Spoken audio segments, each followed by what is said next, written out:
अस्सलाम वालेकुम प्यारे दोस्तों, क्या हाल चाल हैं? आप सब कैसे हैं? ठीक हैं, खैरियत से हैं?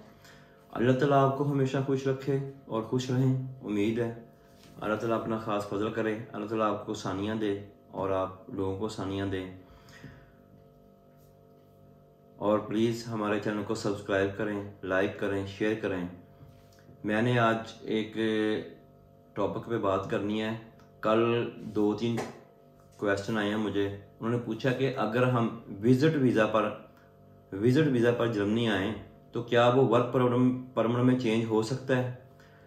मैं आपको थोड़ी सी छोटी सी वीडियो बना के बता देता हूँ कि अगर आप विज़िट वीज़ा पर जर्मनी या यूरोप में आते हैं तो आपका वर्क परमिट ऐसे चेंज होगा कि आपको, अगर आपकी कोई अच्छी स्किल है, आप बहुत ज़्यादा पढ़े लिखे हैं, बहुत हाई प्रोफाइल आपकी कोई स्किल है, मसलन कोई आईटी के शोबे से खासकर, तो आपको अगर वर्क परमिट इधर वर्क मिल जाता है, आपको जर्मनी में किसी या यूरोप में कहीं भी किसी मुल्क में जॉब मिल जाती है। कई मुल्कों में तो इस तरह होता है कि वीज़ा चेंज कर देते हैं। जब आपको जॉब मिलेगी, आपका इंटरव्यू होगा, आपसे मुकम्मल वो बातचीत करेंगे, आपको जब जॉब लेटर मिल जाएगा तो आप वो लेके इधर एक दफ्तर है वीज़े वाला, उधर जाएंगे, उधर आप जाके जमा करवाएंगे कि मैं विजिट पर आया था लेकिन मुझे असाइनमेंट मिल गई है, मुझे वो मिल गया जॉब लेटर। तो फिर आप उसको, जो विजिट वीज़ा है, उसको वर्क परमिट में चेंज कर सकते हैं। कई मुल्कों में ऐसे नहीं है, हर मुल्क का एक अपना हिसाब है। कई मुल्कों में ऐसे है कि आप विजिट पर आएँ, घूमें फिरें, आप जॉब ढूंढें अपने हिसाब से, जो आपके पास स्किल है।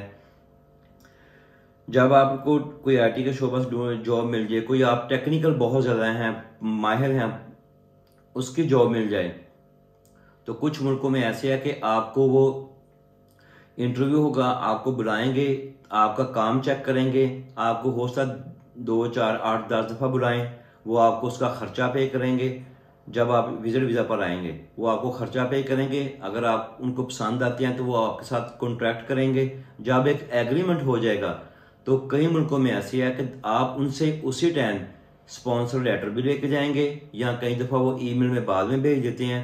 आप पाकिस्तान जाएंगे तो पाकिस्तान से आप दोबारा एम्बेसी में जाके एक प्रॉपर वर्क परमिट अप्लाई करेंगे कि मैं ये गया था विजिट वीज़ा पर, मेरी इस कंट्री में बात हुई है, ये फर्म है, आप मुकम्मल डिटेल देंगे, डॉक्यूमेंट्स देंगे कि ये मेरी फर्म है, इसने मुझे हायर किया है, ये मेरा जॉब लेटर है, ये मेरी असाइनमेंट है, जो भी मैंने करना है, कैसे, क्यों, कब, क्या, कितना, ये मेरी सैलरी होगी।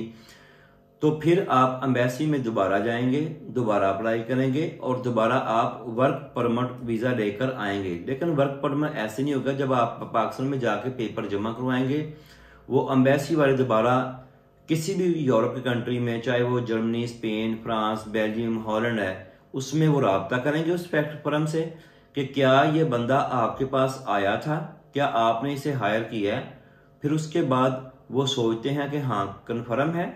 जब वो मालिक या ऑनर उसको ऑन करता है तो वो इधर एक दफ्तर है ऑसलैंड बेहोदे, उसमें वो अपने पेपर जमा करवाएगा, स्पॉन्सर जिसे लेटर कहते हैं, स्पॉन्सर लेटर जमा करवाएगा कि हाँ ये बंदा मुझे चाहिए, ये बंदा मुझे मिल के गया है, मैंने इसका इंटरव्यू किया है। उसको भी कई दफ़ा प्रूफ देने पड़ते हैं।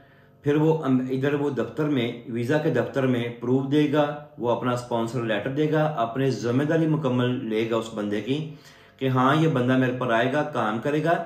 इसकी रहायश का बंदोबस्त कैसे होगा, उसमें उस मालिक ने हर चीज़ शो करनी है जिसने स्पॉन्सर करना है कि ये बंदा मेरे पास आया था, मेरा इसके साथ एग्रीमेंट हो गया, मैंने इसका काम चेक कर लिया है, इसको रहायश मेरी तरफ से है, उसको शो करनी पड़ेगी, इसका मेडिकल मेरी तरफ से है, शो करना पड़ेगा, इसका खर्चा, खाने पीने का सब कुछ वो एज ए सैलरी की मद में शो करना पड़ेगा कि इतनी इसकी सैलरी होगी और ये बंदा कैसे अफोर्ड करेगा जर्मनी आकर, ताकि उनको मुकम्मल ये चीज़ का सबूत देना होगा मालिक को कि ये बंदा आके असाइलम नहीं करेगा और मैं कोई एज ए गलत इसको नहीं बुला रहा।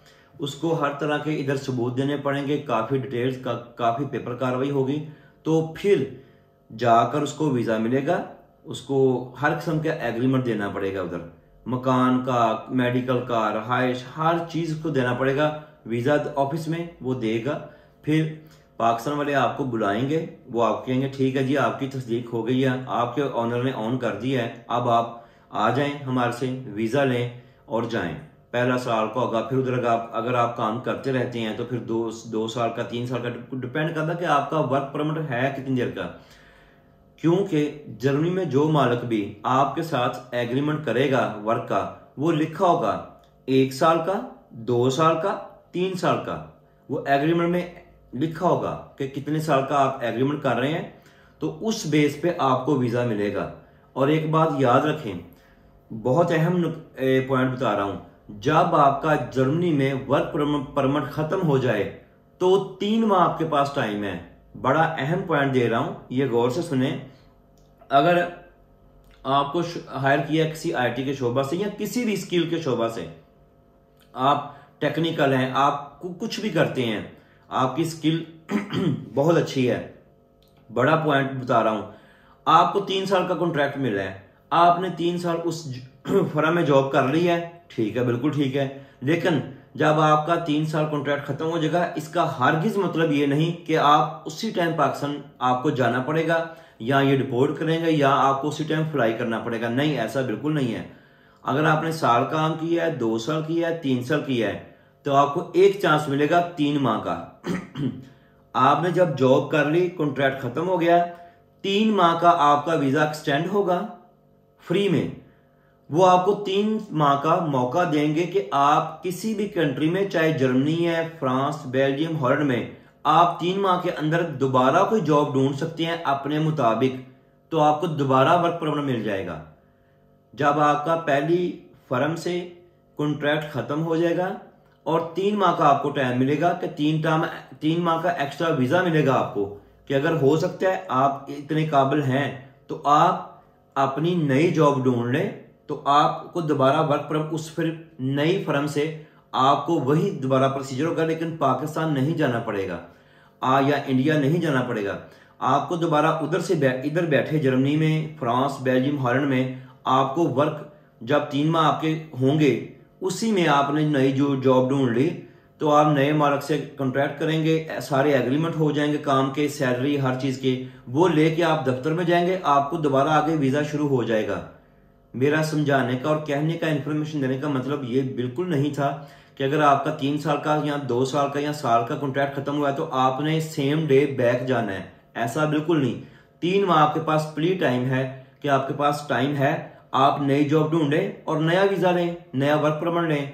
दूसरी बात कि जो इधर ही वीजा मिल जाता है, तो कई दफा ऐसा होता है कि अगर आपकी मालिक के साथ एग्रीमेंट सारे मुकम्मल हो गए हैं, जब आप विजिट पर आए हैं तो आपको इधर वीजा मिल गया है, तो उसमें पाकिस्तान तो हरगिज नहीं जाना पड़ेगा।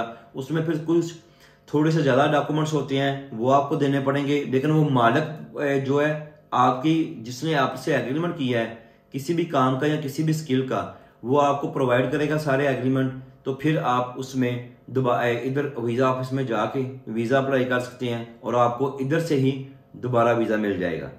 जो वर्क परमिट है, जो विजिट वीजा है, ये वर्क परमिट में तब्दील हो जाता है। कई मुल्कों में इधर से आपको दोबारा एक्सटेंड हो जाएगा वीजा, कि वो विजिट वीजा वर्क परमिट में चेंज हो जाएगा। मैं मुल्कों की बात कर रहा हूं, ना कि एक मुल्क की।